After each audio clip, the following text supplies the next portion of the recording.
الحمدللہ والصلاة والسلام علی رسول اللہ اما بعد فاعوذ باللہ من الشیطان الرجیم بسم اللہ الرحمن الرحیم النبی اولا بالمؤمنین من انفسہم وازواجہ امہاتہم صدق اللہ مولانا العظیم۔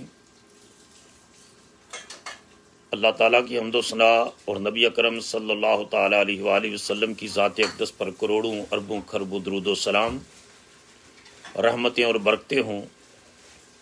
میں doctor Shahbaz Ahmad Chishti, director Zia Alkaram Islamic centre, Brooklyn, New York, امریکہ، آپ کی خدمت میں سلام محبت پیش کرتا ہوں۔ آج امریکہ میں 10 رمضان المبارک ہے اور آج ام المومنین، اسلام کی پہلی خاتون، حضور کی ذات اقدس پر ایمان لانے والی ہستی سیدہ فاطمۃ الزہرا رضی اللہ تعالی عنہا کی والدہ ماجدہ، حسنین کریمین کی نانی جان اور رسول اللہ صلی اللہ علیہ وسلم کی پہلی زوجہ مطہرہ، امت کی پہلی ماں، ام المومنین حضرت سیدہ خدیجہ الکبریٰ رضی اللہ تعالی عنہا کا یوم وصال ہے۔ اور قرآن مجید میں اللہ پاک نے ارشاد فرمایا ہے النبی اولا بالمؤمنین من انفسہم وازواجہ امہاتہم۔ سورہ احزاب کے اندر ارشاد فرمایا اللہ پاک نے کہ نبی مومنوں کی جانوں سے بھی زیادہ ان کے قریب ہے۔ وازواجہ امہاتہم، اور نبی کی بیویاں امت کی مائیں ہیں۔ تو اس اعتبار سے کر کے ام المومنین حضرت سیدہ خدیجہ الکبریٰ رضی اللہ تعالی عنہا یہ ہماری ماں ہیں، امت کی پہلی ماں ہیں، اور وہ عظیم ماں ہیں کہ جنہوں نے اپنا مال و دولت اسلام کی ترویج و اشاعت کے لیے، اللہ کے دین کو مضبوط کرنے کے لیے، اللہ کے رسول کے مشن کے فروغ کے لیے وقف کیا۔ یہ وہ پہلی ماں ہیں جن کے گھر وحی اتری ہے، یہ وہ ماں ہیں کہ جن کے گھر فرشتہ آتا رہا ہے رسول اللہ کی طرف اللہ کا پیغام لے کر۔ یہ حضرت قاسم کی والدہ ماجدہ ہیں، حضرت عبداللہ کی ماں ہیں، یہ حضرت سیدہ رقیہ کی ماں ہیں، سیدہ زینب کی ماں ہیں، سیدہ ام کلثوم کی ماں ہیں، اور جنت کی عورتوں کے سردار فاطمۃ الزہرا کی ماں ہیں ام المومنین حضرت سیدہ خدیجہ الکبریٰ رضی اللہ تعالی عنہا۔ تو میں نے مناسب سمجھا کہ آج میں اپنی اس عظیم ماں جن کا آج یوم وصال ہے، آج 10 رمضان المبارک ان کا یوم وصال ہے، اور ماں کی روح تب ہی خوش ہوتی ہے کہ بیٹے ان کا ذکر بھی کریں، ان کے فضائل و مناقب بھی بیان کریں، اور ان کی روح کو ایصال ثواب بھی کریں۔ آپ کا نام ختیجہ بنت خویلد تھا، اور آپ کی نبی کریم علیہ الصلوۃ والسلام کی زوجیت میں آنے سے پہلے آپ کے 2 یکے بعد دیگر نکاح ہو چکے تھے، اور دونوں خامد فوت ہو چکے تھے۔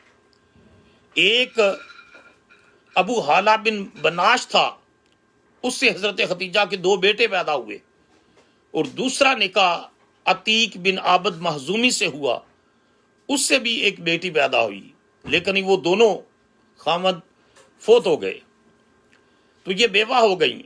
لیکن مکہ مکرمہ کی بہت بڑی مالدار خاتون تھی، بزنس پرسن تھی، ان کا تجارتی قافلہ ملک شام کی طرف جاتا تو اس میں جتنے پورے مکہ مکرمہ کے تجار تاجروں کے سامان سے لدے ہوئے جو ہے وہ قافلے چلتے، تو جتنے اونٹ سارے اہل مکہ اور تجار کے ہوتے، اس سے زیادہ اکیلی خدیجہ الکبریٰ رضی اللہ تعالی عنہا کے ہوتے۔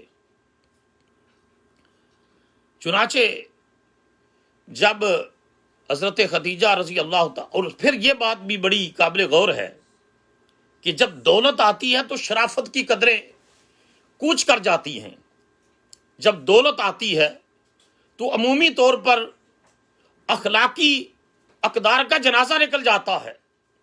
بہت کم خاندان ایسے ہیں جو دولت کو ہضم کر سکتے ہیں. جن کے پاس دولت آئے پھر بھی شرافت رہتی ہے. دولت آئے، مال و دولت کی کثرت ہو، سرمایہ کی کثرت ہو، اس کے باوجود ان کا ضمیر خیر خواہی سے معمور رہتا ہے. وگرنہ اکثریت مال و دولت کی آنے کے بعد بے راہ روی کا شکار ہو جاتی ہے، اخلاق باختگی کا شکار ہو جاتی ہے. لیکن آپ خدیجۃ الکبریٰ کی شخصیت اور کردار کا جائزہ اس بات سے بھی لگا لیں کہ تاریخ اور ان کی سیرت کی کتابوں میں لکھا ہے، حضور کی سیرت کی کتابوں میں بھی حضرت خدیجہ کا تذکرہ آتا ہے کہ زمانہ جاہلیت میں بھی ان کی شرافت کا یہ عالم تھا کہ ان کا لقب طاہرہ تھا. عرب کے جاہلی معاشرے میں مکہ مکرمہ جہاں شراب نوشی ہے ہوتی ہے، بدکاری ہوتی ہے، بت پرستی ہوتی ہے، شرک ہوتا ہے، اور یہ خاتون مکہ کی سب سے بڑی سکسیسفل بزنس پرسن ہے، مگر لقب طاہرہ ہے. لقب طاہرہ ہے. نبی اکرم صلی اللہ تعالی علیہ وآلہ وسلم کی جو پہچان اور تعارف تھا مکہ مکرمہ میں، وہ صادق اور امین کی حیثیت سے تھا. Truthful person, honest person. آج ہم مغربی معاشروں کا جائزہ لیتے ہیں، ان کے بزنس ایتھکس کو دیکھتے ہیں تو کہتے ہیں کہ ایک سکسیسفل بزنس کو رن کرنے کے لیے آنیسٹی اور انٹیگریٹی یہ دو بیسک ویلیوز ہیں. آنیسٹی کے بغیر اور انٹیگریٹی کے بغیر بزنس نہیں چل سکتا. اور حضرت خدیجہ الکبریٰ انہوں نے ان دونوں اقدار اور ویلیوز کو اپنایا. اور رسول اللہ کا تو لقب ہی صادق تھا، truthful person of Mecca, the honest person of Mecca. جب بھی حضور تشریف لاتے تو بہت کم لوگ کہتے کہ محمد آ گیا، جا محمد، کہتے جا الصادق، صادق آ گیا، جا الامین، امین آ گیا. تو آپ اندازہ کریں کہ اللہ پاک طہارت اور گڈ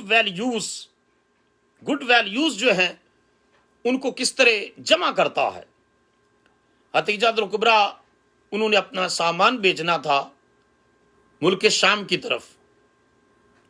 تو سامان بھیجنے کے دو طریقے ہوتے، یا تو تنہا یافتہ ملازم ہوتے، ان کے ذریعے سامان بھیجا جاتا، یا پھر یہ ہے کہ کمیشن کے اوپر جو ہے وہ 3%، 4% یا چوتھا حصہ نفع کا، اس پر سامان بھیجا جاتا. اور اس کو مداربہ بھی کہتے ہیں اسلامی شریعت میں. حضرت خدیجہ نے مال بیچنا تھا. حضرت ابو طالب جن کی کفالت میں تھے رسول اللہ صلی اللہ علیہ وسلم، ان کی خواہش تھی کہ خدیجہ کا مال لے کر میرے بھتیجے محمد صلی اللہ علیہ وسلم ملک شام کی طرف جائیں. اور حضرت ابو طالب نے حضور کو کہا بھی، لیکن رسول اللہ کی طبیعت کا جو حیا تھا وہ مانے رہا. کہا کہ چچا میں خود خدیجہ سے نہیں کہوں گا. چچا بھتیجہ کی یہ گفتگو کسی طریقے سے خدیجہ الکبریٰ تک پہنچ گئی. انہوں نے اپنی سہیلی نفیسہ بن منیہ ان کو بھیجا کہ محمد صلی اللہ علیہ وسلم کو بلا کر لایا جائے. ابھی اعلان بعثت تو بہت بعد میں ہوا، اعلان نبوت تو بعد میں ہوا. چنانچہ جو ہے وہ بلایا گیا اور کہا کہ میں جتنا نفع دیتی ہوں باقی لوگوں کو ملک شام کی طرف سامان جو لے کر جاتے ہیں تو اس سے دگنا نفع آپ کو دوں گی، آپ میرا سامان لے کر جائیں. اور اس میں بنیادی بات کیا تھی؟ بنیادی بات حضور کی صداقت تھی. بنیادی بات رسول اللہ کی امانت تھی کہ حضور کی امانت اور صداقت پر انہیں یقین تھا. تو نبی کریم علیہ الصلوۃ والسلام رضامند ہو گئے، کیونکہ ابو طالب انہوں نے بھی یہ بات کیا رکھی تھی کہ آپ ان کا سامان لے جائیں تاکہ ہمارے معاشی حالات بہتر ہوں. آپ نے حامی بھر لی. تو غلام میسرہ جو ہے اس کو ساتھ، اور یہ رسول اللہ صلی اللہ علیہ وسلم کا دوسرا سفر تھا ملک شام کی طرف. اس سے پہلے نبی اکرم علیہ الصلوۃ والسلام کی عمر مبارک تقریباً 12 سال تھی اور ابن خلدون نے 13 سال بھی لکھا ہے کہ جب حضور علیہ الصلوۃ والسلام اپنے چچا ابو طالب کے ساتھ ملک شام کی طرف گئے تھے، مکہ مکرمہ سے آؤٹ آف مکہ سیریا کی طرف، شام کی طرف، حضور نے پہلا سفر 12 سال کی عمر میں، اور علامہ ابن خلدون کہتے ہیں کہ 13 اور بعض مورخین نے 17 بھی لکھا، لیکن 12 کی روایت کے اوپر کہ حضور کی عمر مبارک 12 سال تھی جب آپ نے ابو طالب کے ساتھ پہلا سفر کیا تھا ملک شام کا۔ اور اس سفر میں بھی کچھ واقعات رونما ہوئے، جن واقعات کا تذکرہ حضرت ضیاء الامت پیر محمد کرم شاہ الازہری رحمۃ اللہ علیہ نے جو کتاب لکھی ہے سیرت رسول پر ضیاء النبی، اس کے اندر وہ تذکرہ کیا ہے کہ ملک شام میں جو ہے وہ کی طرف حضرت ابو طالب سامان نے تجارت کے لیے گئے، سامان لے کر تجارت کا، تو رسول اللہ صلی اللہ علیہ وسلم کو جب آپ کی عمر 12 سال تھی تو ساتھ لے لیا، اور راستے میں ایک راہب تھا، بحیرہ اس کا نام تھا، وہ جو ہے اس نے نبی کریم علیہ الصلوۃ والسلام کو جو ہے وہ دیکھا بچپن میں، تو نبی کریم علیہ الصلوۃ والسلام کے اوپر دیکھا کہ آسمان سے بادل سایہ کر رہے ہیں، تو وہ اپنی خانقاہ سے، اپنے صومعہ سے باہر نکلا اور اس نے پورے قافلے کی دعوت کی۔ قافلے والوں کو حیرت ہوئی کہ کبھی تو اس نے ہمیں بلا کر پانی بھی نہیں پوچھا تھا اور آج ہماری دعوت کر رہا۔ جب لوگ دعوت پر پہنچے تو اس نے کہا وہ بچہ کدھر ہے؟ کہا وہ تو ہم نے جو ہے اونٹوں کی رکھوالی کے لیے بٹھائے ہیں، کہا اس کو بھی لے کر آؤ۔ حضور کے چچا حارث بن عبد المطلب گئے اور حضور کو بلا کر لے آئے۔ جب نبی کریم علیہ الصلوۃ والسلام آئے تو اس نے آزمانے کے لیے، راہب نے، بخیرہ نے، اس نے آزمانے کے لیے کہا اسألوک بحق اللات والعزی الا ما اخبرتنی اما اسألوک عنہ، میں تمہیں لات اور عزی کے حق کے واسطے سے سوال کرتا ہوں کہ جو پوچھوں، جو سوال کروں اس کا سچ جواب دینا ہے۔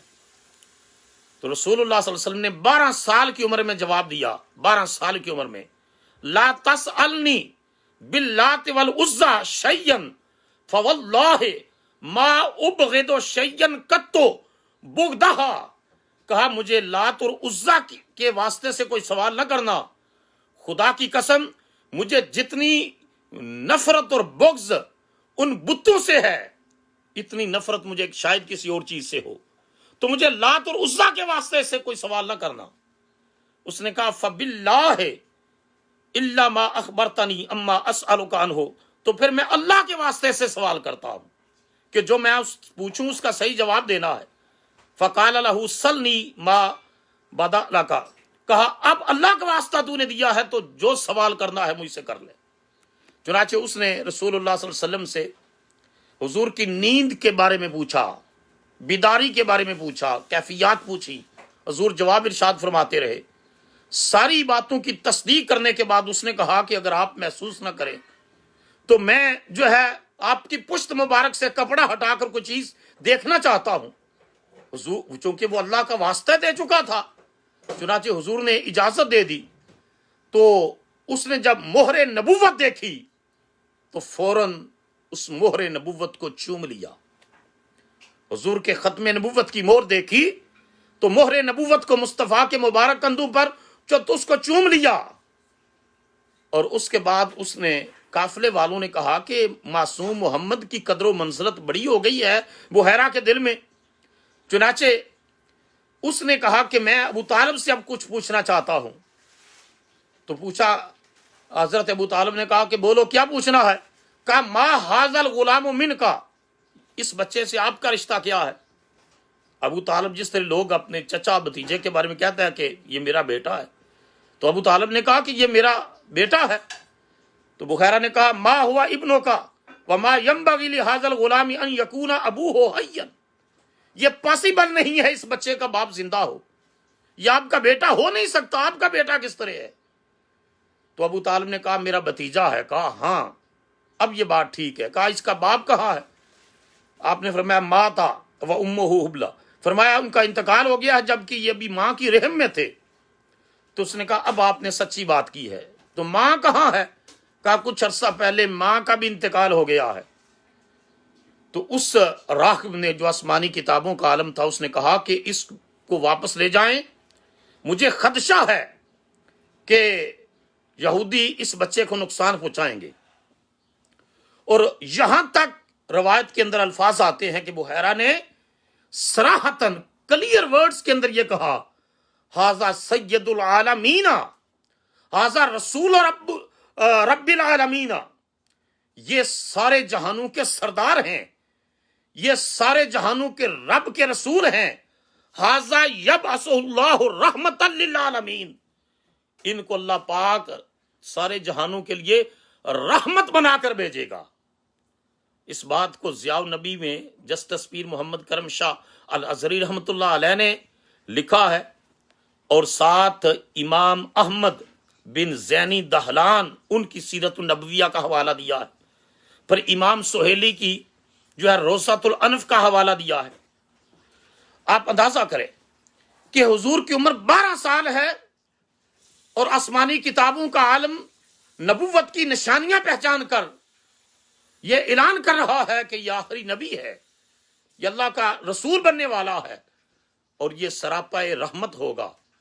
اور آج 14ویں صدی کے 15ویں صدی کے ملا عالم کو پتہ نہ چل سکا کہ محمد صلی اللہ علیہ وسلم 40 سال تک نبی تھے یا نہیں تھے، وہ یہی کہتے رہے کہ حضور نے کوئی پتہ ہی نہیں تھا کہ میں اللہ کا نبی ہوں یا نہیں۔ اور یہ باقاعدہ اپنی تقریروں اور لیکچرز میں کہتے ہیں کہ محمد کو 40 سال میں نبوت دی گئی۔ برادران اسلام سن لیں، 40 سال کی عمر میں نبوت ملی نہیں، نبوت کا اعلان ہوا ہے، وگرنہ نبوت تو حضور کو کائنات کی تخلیق سے پہلے مل چکی تھی۔ حضور سے پوچھا گیا، یا رسول اللہ متی وجبت لک نبوہ، آپ اللہ کے نبی کب بنے؟ حضور نے فرمایا کنت نبیم وآدم بین الماء والطین، فرمایا جب آدم ابھی گارے اور مٹی میں تھا، میں محمد اس وقت بھی اللہ کا نبی تھا۔ اور ایک ارباب بن ساریہ کی روایت میں تو یہ آتا ہے کہ کنت خاتم النبیین، میں اس وقت صرف نبی نہیں تھا، اللہ نے مجھے ختم نبوت کا تاج بھی عطا فرما دیا تھا۔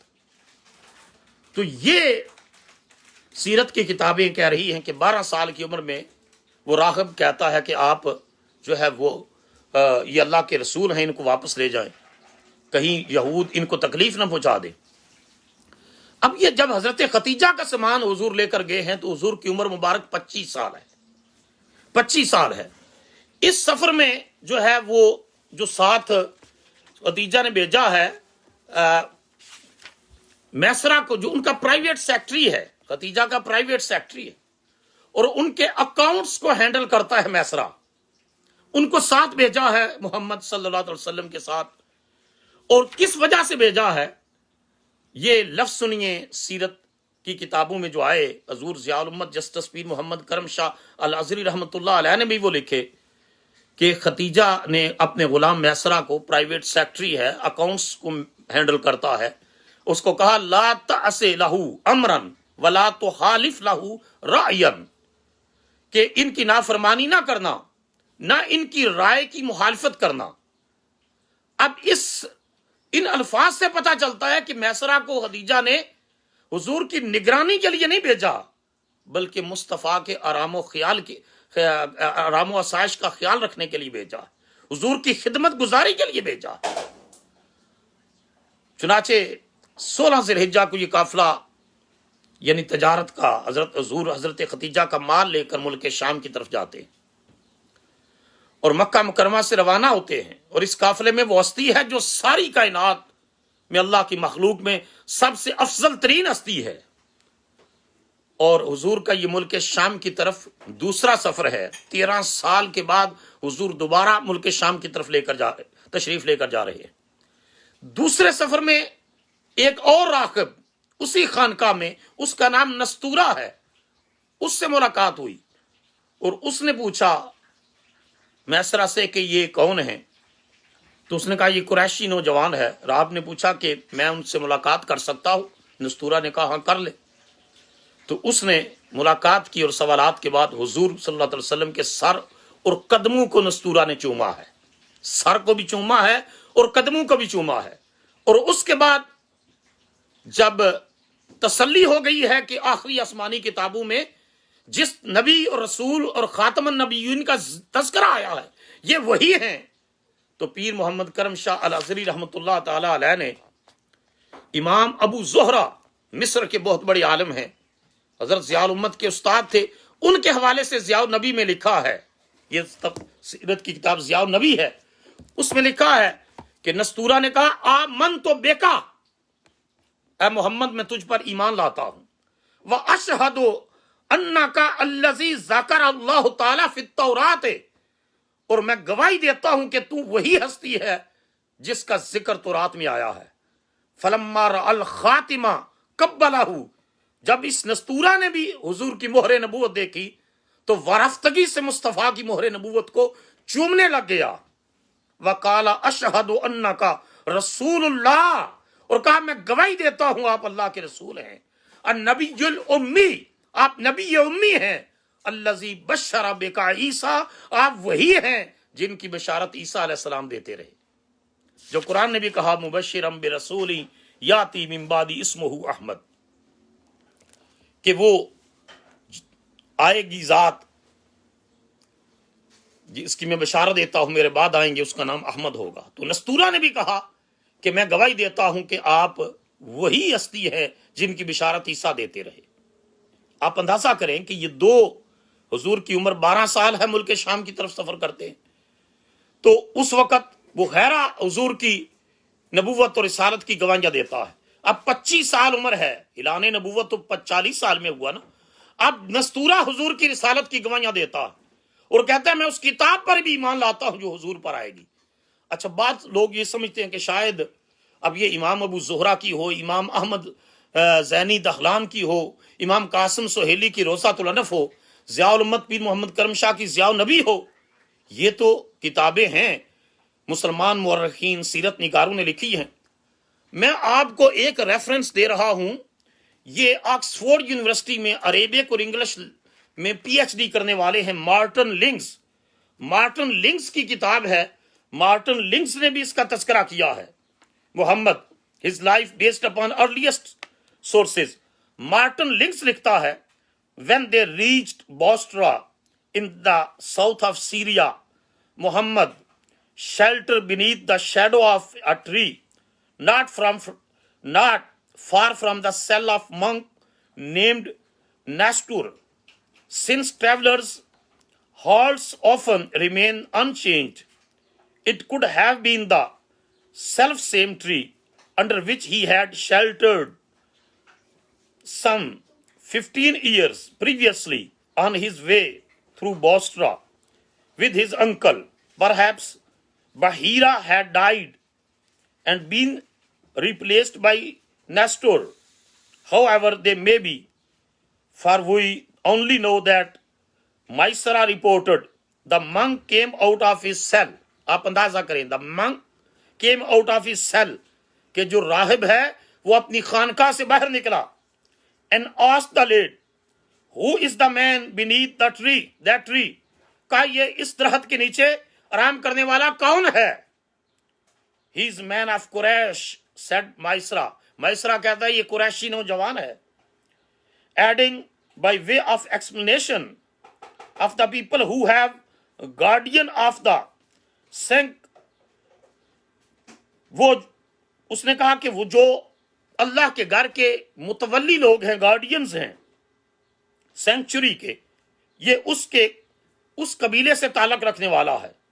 اب سنیے اس نستورہ کے الفاظ سنیے، اس نے کہا none other than prophet is sitting beneath that tree۔ اس نے کہا نبی کے سوا اس درخت کے نیچے کوئی آرام نہیں کرتا، تو یہ نبی ہے، یہ رسول ہے۔ یہ مارٹن لنگز کی کتاب کا میں نے حوالہ دے دیا۔ تو آپ اندازہ کریں اس سفر میں جو ہے دیکھتا رہا میسرا کہ جو مکہ مکرمہ سے قافلہ نکلا، سخت دھوپ تھی، تو اس نے کہا کہ میں تو اسی وقت ان کا گرویدہ ہو گیا جب دھوپ میں بھی آسمان سے بادل محمد صلی اللہ علیہ وسلم پر سایہ کر رہے تھے، اور وہاں جا کر رسول اللہ صلی اللہ علیہ وسلم نے سامان خریدا اپنا کاروباری بزنس سکلز کی بنیاد پر، اپنی صداقت کی بنیاد پر، اپنی امانت کی بنیاد پر بہت سا نفع کمایا، اور نفع کما کر جب واپس تشریف لائے تو جب مکہ مکرمہ کے قریب پہنچے تو میسرہ کو کہا کہ جا کر اپنی مالکن حتیجہ کو خوشخبری دو کہ اللہ پاک نے ہمیں اس سفر میں بہت سا نفع دیا ہے، بزنس ٹرپ کامیاب رہا ہے، اور یہ جو امپورٹ ایکسپورٹ کی ہے اس میں اللہ پاک نے بہت سا نفع دیا ہے۔ چنانچہ ختیجہ اپنے قافلے کی آمد اور اپنے سامان تجارت کے حوالے سے وہ انتظار میں تھی، اپنے مکان کی بالکونی میں قافلہ آتا ہوا دیکھ رہی تھی۔ چنانچہ جب میسرہ وہاں پہنچا اور خوشخبری دی اور اس کے بعد جب سامان دے دیا، 2-3 دن تک ختیجہ کو عورتیں مبارکبادی دینے کے لیے آتی رہیں، مبارک دینے کے لیے کہ بڑا نفع کمایا، بڑا نفع۔ اس نے کہا 3-4 وجوہات ہیں نفع کی۔ ایک تو محمد یہ سامان لے کر گئے جو صادق ہیں، وہ امین ہیں، وہ با اخلاق ہیں، اور وہ برکتوں والے ہیں۔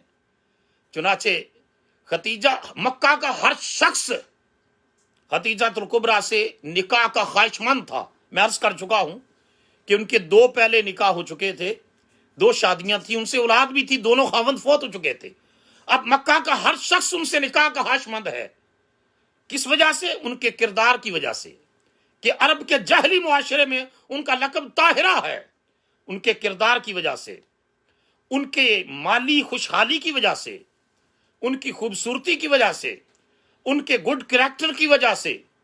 لیکن ختیجہ کا دل کسی کی طرف مائل نہیں تھا۔ جب محمد صلی اللہ علیہ وسلم کے معاملات کو دیکھا تو اپنی سہیلی نفیسہ کو بھیجا، اور نفیسہ نے آ کر کہا کہ آپ شادی نہیں کرنا چاہتے ہیں محمد صلی اللہ علیہ وسلم؟ کہا کہ میرے مالی حالات ایسے نہیں ہیں، معاشی حالات ایسے نہیں، اکنامک سرکمسٹانسز جو ہیں میرے، وہ مجھے اجازت نہیں دیتے کہ میں فی الفور ڈیسائیڈ کروں شادی کا۔ تو کہا اگر ایسا رشتہ آئے جو با کردار بھی ہو خاتون اور مالی طور پر بھی مستحکم ہو۔ حضور نے نفیسہ سے پوچھا وہ کون ہو سکتا، وہ خاتون کون ہو سکتی ہیں؟ کہا ختیجہ۔ کہا یہ پاسبل ہے کہ ختیجہ مجھ سے نکاح کے لیے تیار ہو؟ کہا وہ تو کب کی تیار ہے، بس محمد کی رضامندی چاہتی ہے۔ حضور نے فرمایا کہ اگر ایسا ممکن ہو سکتا ہے تو مجھے اپنے چچا ابو طالب سے پوچھنا پڑے گا۔ کہا کہ نفیسہ نے جا کر ختیجہ الکبریٰ سے کہا، انہوں نے کہا میں ایک ملاقات کرنا چاہتی ہوں۔ چنانچہ وہ دوبارہ پیغام لے کر آئی، محمد صلی اللہ علیہ وسلم سے ملاقات ہوئی۔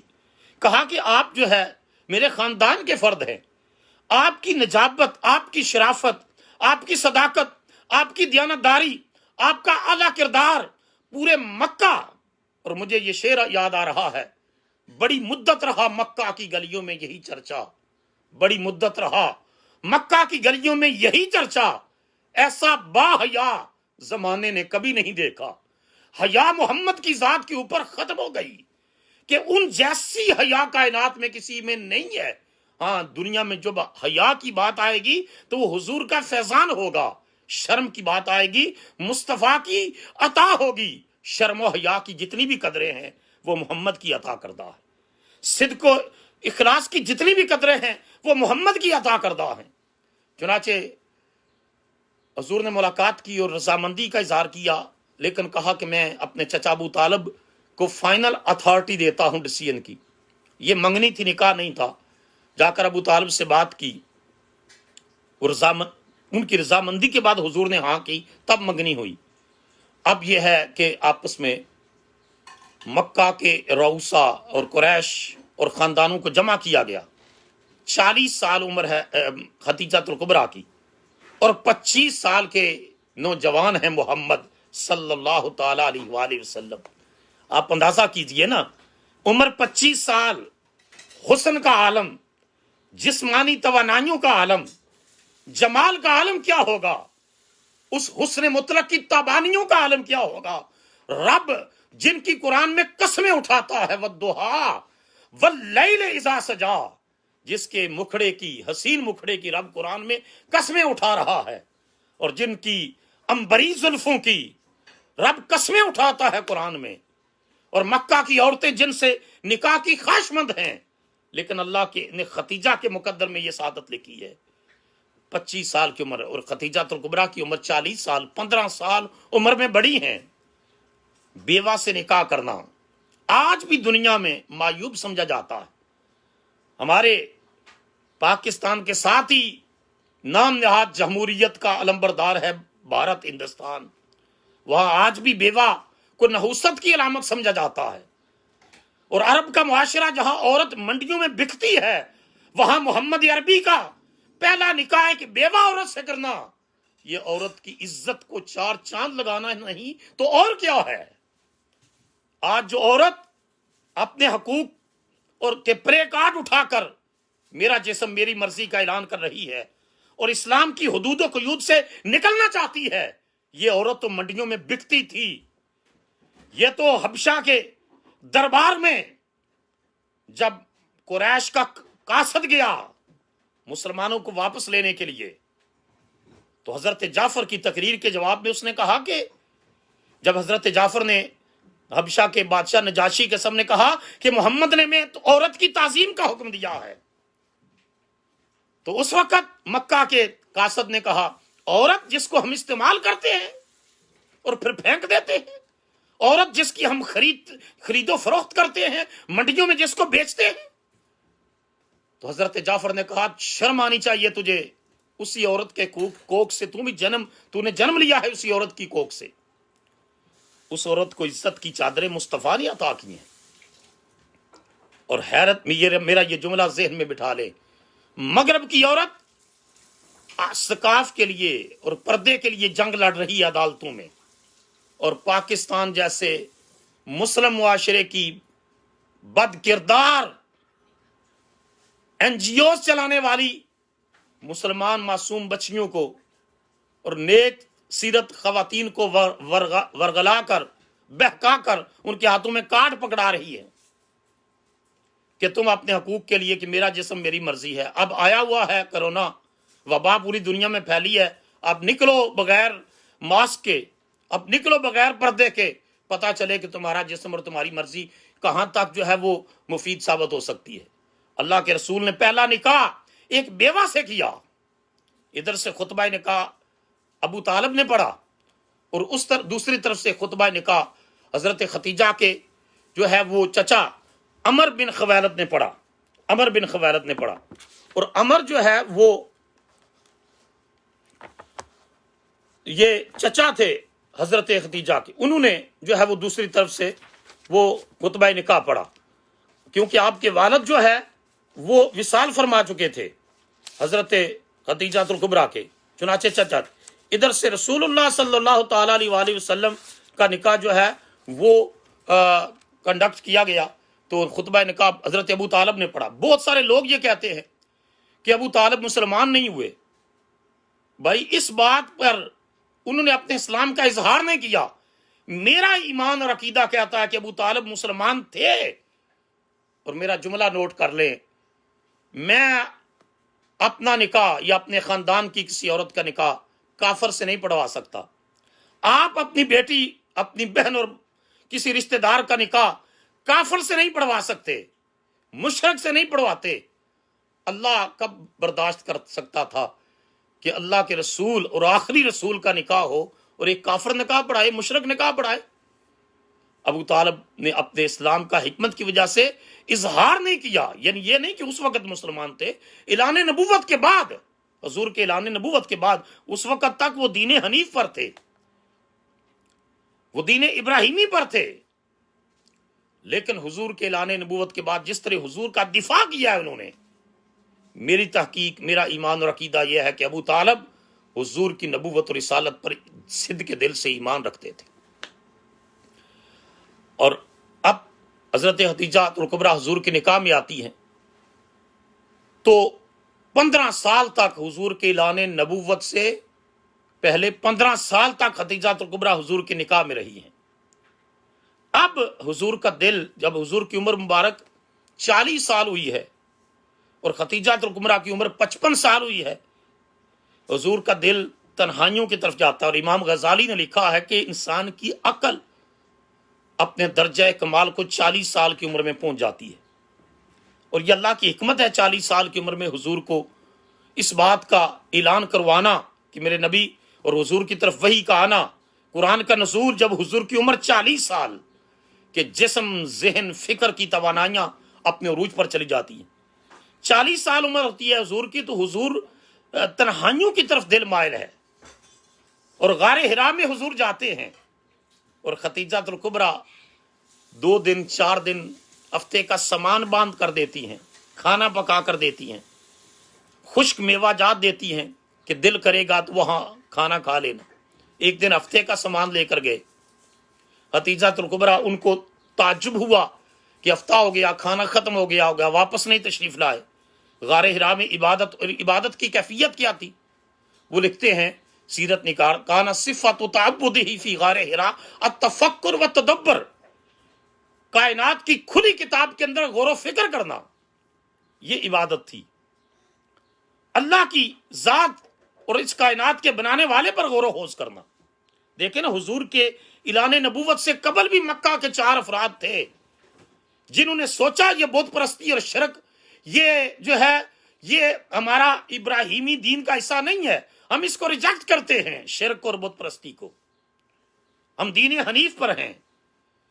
چنانچہ وہ 4 افراد مکہ سے نکلے، ان میں ایک تو جا کر ملک شام میں اس نے عیسائی مذہب اختیار کر لیا، اور ایک زید وہ اپنی عقل سے اللہ کی وحدانیت پر ایمان لے آیا تھا، اور جب حضور کا اعلان نبوت ہوا، اعلان بعثت ہوا، تو وہ دوبارہ مکہ میں آیا، لیکن راستے میں ڈاکو نے اس کو قتل کر دیا۔ وہ حضور پر ایمان لانے کے لیے جو ہے وہ واپس مکہ آیا تھا۔ یہ 4 افراد مکہ سے نکلے تھے دین حق کی تلاش میں۔ تو ایک موقع پر رسول اللہ سے پوچھا گیا کہ زید وہ حضور صلی اللہ علیہ وسلم سے ملاقات نہ کر سکا، لیکن وہ اللہ کو ایک مانتا تھا، تو حضور نے فرمایا کہ قیامت کے دن زید ایک الگ امت کی حیثیت سے اٹھایا جائے گا۔ اللہ اکبر! فرمایا زید ایک الگ امت کی حیثیت سے اٹھایا جائے گا۔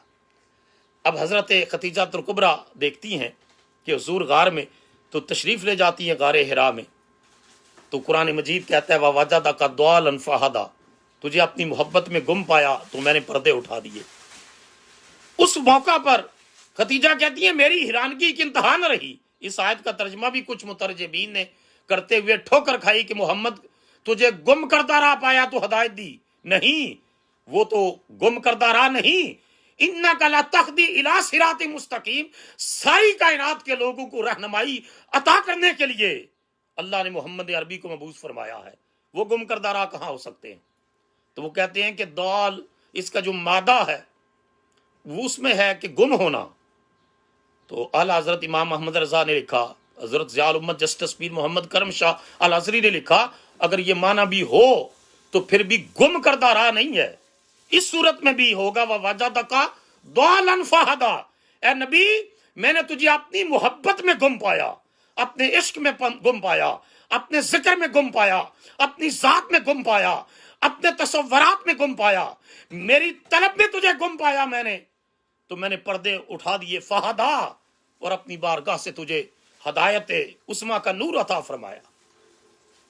کس طرح گم پایا؟ خدیجہ کہتی ہیں کہ مکہ کی رونقوں کو بھول گئے، گھر بال کو بھول گئے، بیوی بچوں کو بھول گئے، حتیٰ کہ 1 ہفتے کا جو کھانا ساتھ لے کر گئے تھے اس کھانا پینا بھی بھول گئے، بس اللہ کی محبت میں محمد گم ہو گئے۔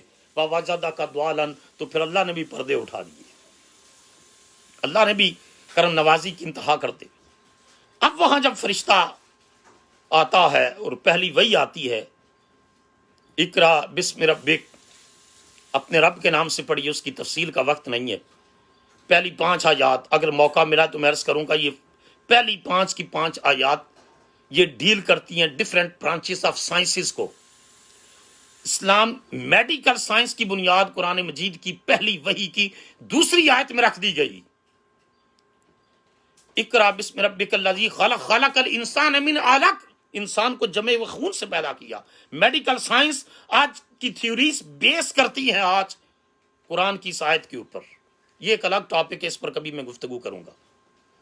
حضور گھر آتے ہیں پہلی بار اس امانت کو لے کر، جس امانت کا بوجھ اٹھانے سے پہاڑوں نے انکار کر دیا تھا، جبل لرأیتہ خاشعا متصدعا من خشیۃ اللہ، پہاڑ کانپ اٹھے، لرز اٹھے، کائنات کی ہر چیز نے جس امانت کو اٹھانے سے انکار کر دیا، قلب مصطفیٰ نے، دل مصطفیٰ نے اس امانت کو اٹھانے کا اقرار کیا۔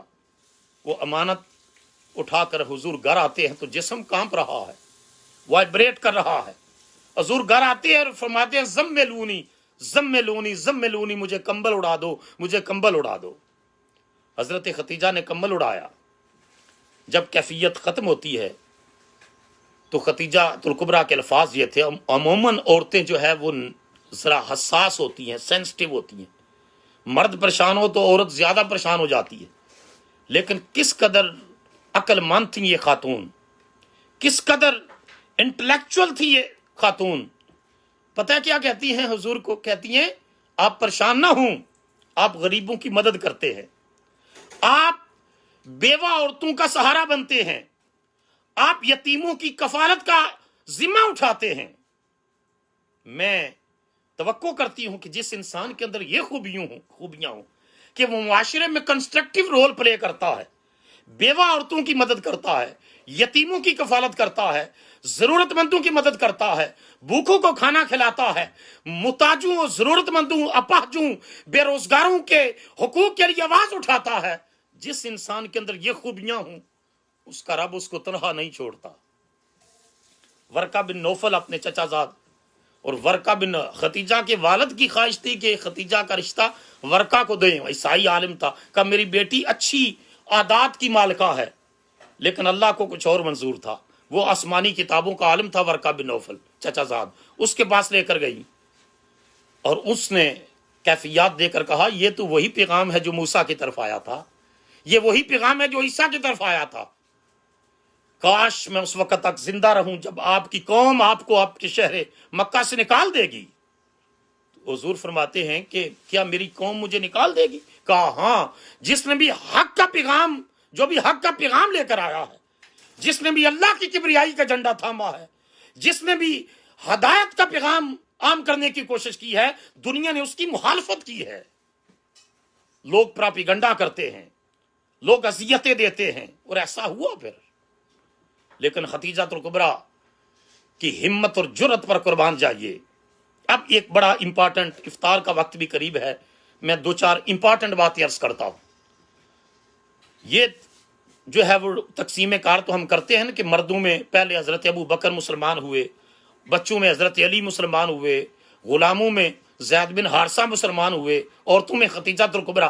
لیکن اگر اس تقسیم سے ہٹ کر مردوں، عورتوں، بچوں، بوڑھوں اور غلاموں، اس تقسیم سے ہٹ کر ایسے ہیومن بینگ دیکھیں کہ مصطفیٰ پر سب سے پہلے ایمان کون لایا ہے، تو ہیومن بینگز میں بھی ابھی ابو بکر ایمان نہیں لائے، ابھی علی ایمان نہیں لائے، ابھی زید بن حارثہ ایمان نہیں لائے۔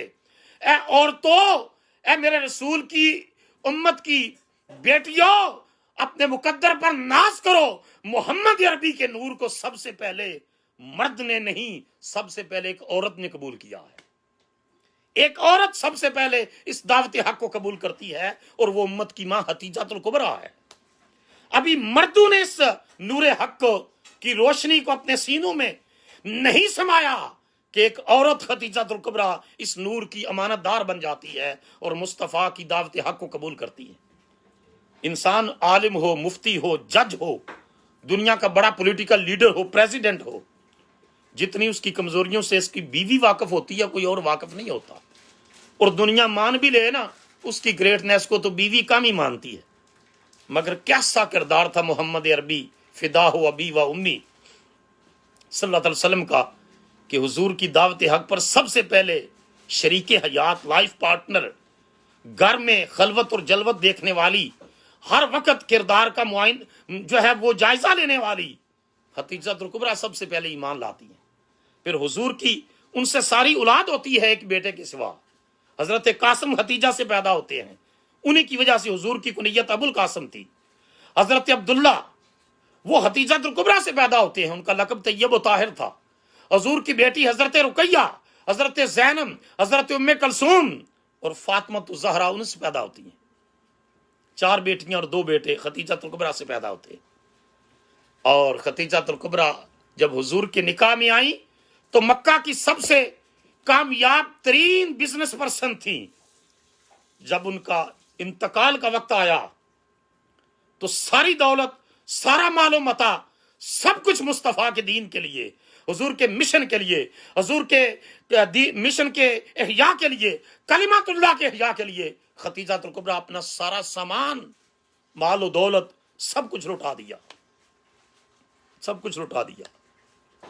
حتیٰ کہ بخاری میں آتا ہے کہ حضرت خدیجہ حضور کی طرف آ رہی تھی، جبرائیل امین آئے، صحیح بخاری میں ہے، ابو ہریرہ راوی ہے، کہا اے محمد صلی اللہ علیہ وسلم تھوڑی دیر بعد خدیجہ آئے گی آپ کے پاس، اس کے پاس سالن ہوگا برتن میں.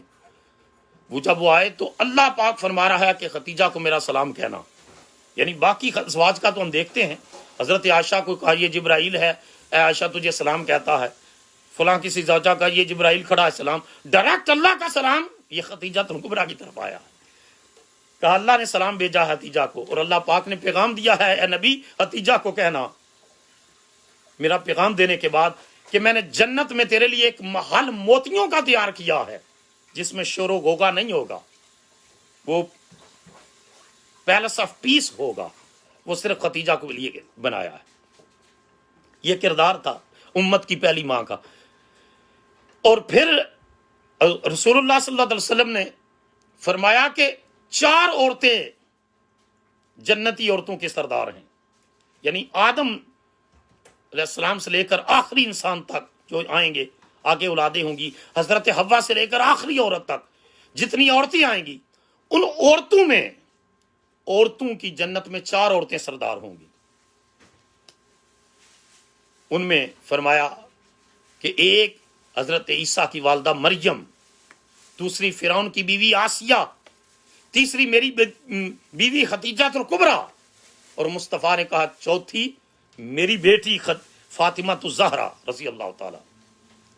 تو اس میں پھر تقسیم کار تشریح کا وقت نہیں ہے کہ شاید فاطمہ الزہرا تو حضور کی امت کی تمام عورتوں کی سردار ہوں گی، اور جو ہے وہ حضرت باقی جو ہے حضرت مریم، حضرت آسیہ، حضرت خدیجہ الکبریٰ، ان کی اپنی فضیلتیں. اب میں نے الحمدللہ مکہ مکرمہ میں جب میں گیا ہوں عمرے کے لیے تو حضرت خدیجہ کا وہ مزار مبارک اس کی میں نے زیارت کی ہے، فاتحانی کی ہے. حضرت قاسم آپ کے بیٹے، دونوں ماں بیٹی کا اکٹھا مزار ہے. تو جب دنیا سے رخصت ہونے کا وقت آیا، یہ آخری میں جملہ کہہ کے دعا کی طرف آ رہا ہوں، افطاری کا وقت قریب ہے، اپنی گفتگو کو کنکلوڈ کر رہا ہوں. جب ان کا وقت آخرت آیا حضرت خدیجہ الکبریٰ کا، تو انہوں نے اپنی پیاری بیٹی فاطمہ الزہرا کو رسول اللہ کی طرف بھیجا، کہا بیٹی اپنے بابا جان سے جا کر میری طرف سے ایک درخواست پیش کرو کہ میرا وقت آخرت آ گیا ہے، میری خواہش ہے اگر وہ آخری وقت میں پوری کر دیں. وہ خواہش لے کر کے حضرت فاطمہ حضور کی بارگاہ میں آتی ہیں. حضور اپنی بیٹی کو بڑا پیار کرتے ہیں، تو کہتی ہے امی جان کی خواہش ہے کہ وقت آخرت ہے، اور میری خواہش ہے کہ مجھے جو کفن ہے وہ رسول اللہ صلی اللہ علیہ وسلم کی چادر میں دیا جائے. اللہ اکبر، اللہ اکبر. کائنات میں ڈومیسٹک لو، گھریلو خاندانی میاں بیوی کی محبت کی کائنات میں سے بڑی مثال نہیں ہے کہ بیوی 25 سال ہو اس عظیم انسان کے نکاح میں رہنے کے بعد، محمد عربی کی زوجیت میں رہنے کے بعد، خدیجہ الکبریٰ کہتی ہیں کہ مجھے میرا کفن جو ہے وہ کفن وہ محمد کی جو ہے وہ چادر میں ہوگا صلی اللہ علیہ وسلم. یہ تو تھا حضرت خدیجہ کی محبت کا انداز. اب رسول اللہ کی محبت کا انداز دیکھیے، حضور کی محبت کا انداز دیکھیے.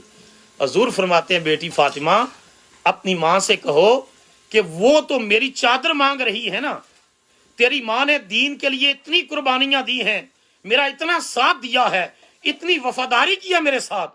میری بیٹی فاطمہ اپنی ماں خدیجہ سے کہو کہ اگر وہ میری جلد بھی مانگتی نا تو میں محمد اپنی جلد بھی اتار کے خدیجہ کو دے دیتا. جتنا پیار، جتنی وفاداری اس نے میرے ساتھ کی.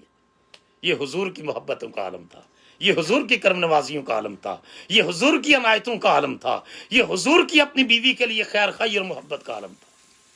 ان کا انتقال ہو جاتا ہے، جب ان کا انتقال ہو جاتا ہے، اور یہ 10 جو ہے بعثت نبوی کا 10واں سال ہے، ہجرت سے 3 سال قبل ان کا انتقال ہوتا ہے۔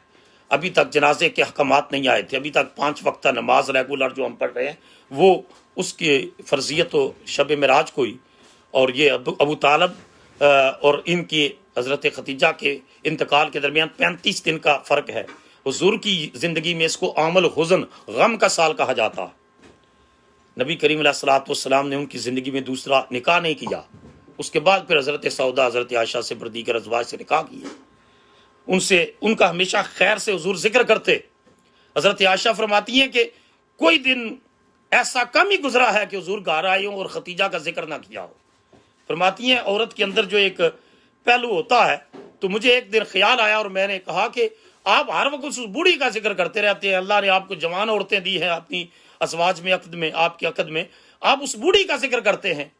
تو فرمایا عائشہ جب لوگوں نے میرا ساتھ چھوڑا تھا، ختیجہ نے ساتھ دیا، لوگوں نے اپنی دولت کے منہ میرے دین کے لیے، مشن کے لیے روک لیے تھے، ختیجہ نے اپنی دولت میرے مشن کے لیے وقف کر دی۔ جب لوگوں نے مجھے جھٹلایا، ختیجہ نے میری تصدیق کی، اس وجہ سے کر کے میں ختیجہ کو بلا نہیں سکتا، ہر لمحہ اس کی مجھے یاد آتی ہے۔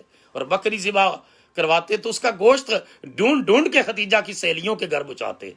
کائنات میں میاں بیوی کی محبت کی اس سے خوبصورت مثال ہمیں نہیں ملتی جو مصطفیٰ کریم کی اور ہماری پہلی ماں ام المومنین حضرت ختیجہ الکبریٰ رضی اللہ تعالیٰ عنہ کی۔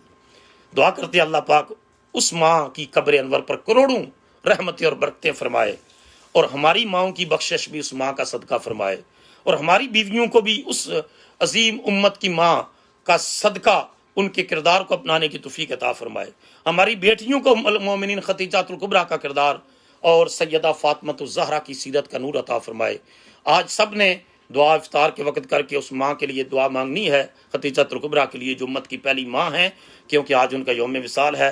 اللہم صلی علی سیدنا و مولانا محمد وعلی آلہ واصحاب سیدنا و مولانا محمد وبارک وسلم۔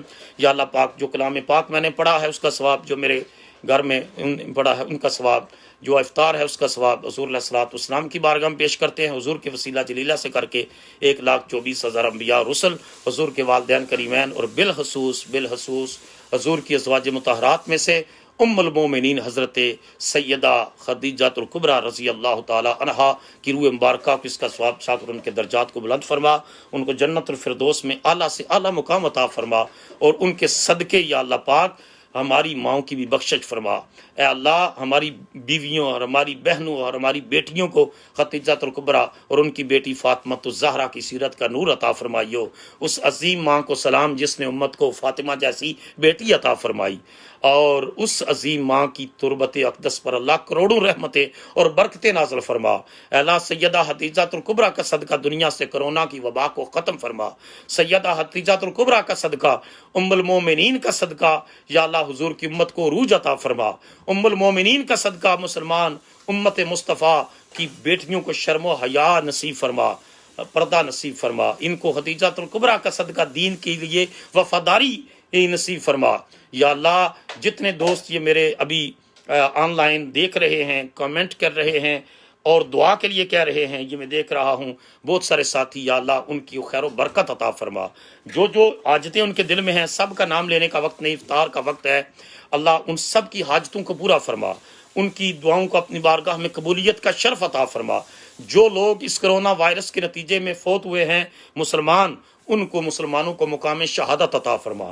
جو بیمار ہیں ان کو صحت کاملہ عطا فرما، اور اس وبا کو پاکستان سے بھی دور فرما، امریکہ سے بھی دور فرما، مسلمانوں کو بھی خیر فرما، انسانوں کی بھی خیر فرما، اور آنے والا جو وقت ہے اس میں ہمارے لیے آسانیاں پیدا فرما۔ یا اللہ دوبارہ مسجدیں کھلیں اور اس کی رونقیں بحال فرما۔ اپنے محبوب کریم صلی اللہ علیہ وسلم کا صدقہ حضور کی امت پر کرم فرما۔ کشمیر کے مسلمانوں کو آزادی عطا فرما۔ اے اللہ بوسنیا کے مسلمانوں پر کرم فرما، شام کے مسلمانوں پر کرم فرما، آزادی عطا فرما، فلسطین کے مسلمانوں کو آزادی عطا فرما۔ اے اللہ اپنے محبوب نبی کریم صلی اللہ علیہ وسلم کا صدقہ دنیا بھر میں جہاں مسلمان ہیں ان کو خیر سلامتی نصیب فرما، ہمارے گھروں میں برکتیں نصیب فرما۔ جو بیمار ہیں ان کو شفائے کاملہ عطا فرما، جو بے روزگار ہیں ان کے لیے روزی کا انتظام فرما۔ یا اللہ جن کو جو بھی تکلیف پریشانی ان کی پریشانی کو دور فرما۔ اللہ اللهم اعز الاسلام والمسلمين اللهم ايد الاسلام والمسلمين اللهم انصر الاسلام والمسلمين اللهم اغفر للمؤمنين والمؤمنات والمسلمين والمسلمات الاحياء منهم والاموات برحمتك یا ارحم الراحمین۔